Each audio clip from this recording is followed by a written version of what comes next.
Here's an interesting shot. 40 yards to the front of the green. The flag's on 27. That's 67 yards.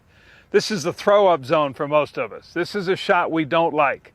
And a lot of times you should try and play around this to get a little further back or a little closer to the green. But let's talk about what we can do here. We have three options. You can take your sand wedge. Mine's a 58 degree. That would be a pretty good one for me to go 67 yards. You can take your gap wedge, land it on the front of the green, let it roll back there. For those of you who struggle with the wedges, you can take an 8 or 9 iron and play a bump and run. But let's talk about taking the sand wedge and what we're going to do here. If you select the sand wedge, you're going to have to be aggressive and try and get the ball as far back there in the air as you can. This is where tour players kill us normal players. They're so good at this because they spend hours practicing it. They know exactly how far it's going to go, what the spin's going to do. You and I don't have that.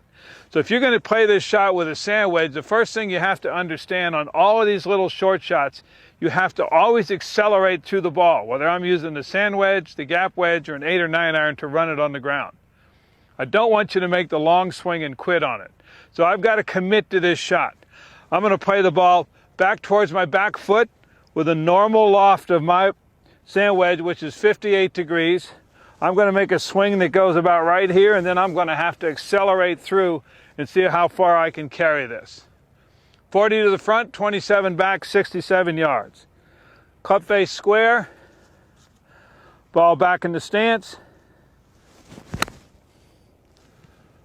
Try and carry it back there. That one turned out pretty good.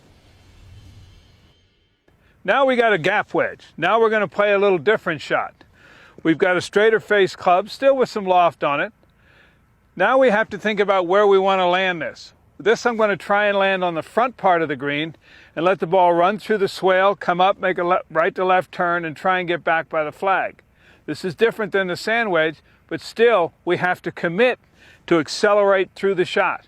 The swing's not going to be as long, it's going to be a little shorter, but I'm still going to have to put some speed through the shot. So this is my gap wedge. I'll set the club face down a little open.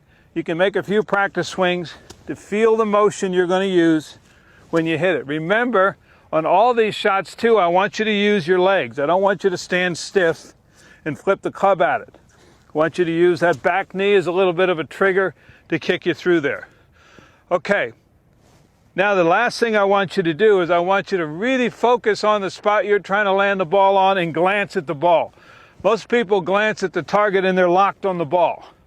So I'm really trying to land this ball about, 8, 9, 10 yards on the green.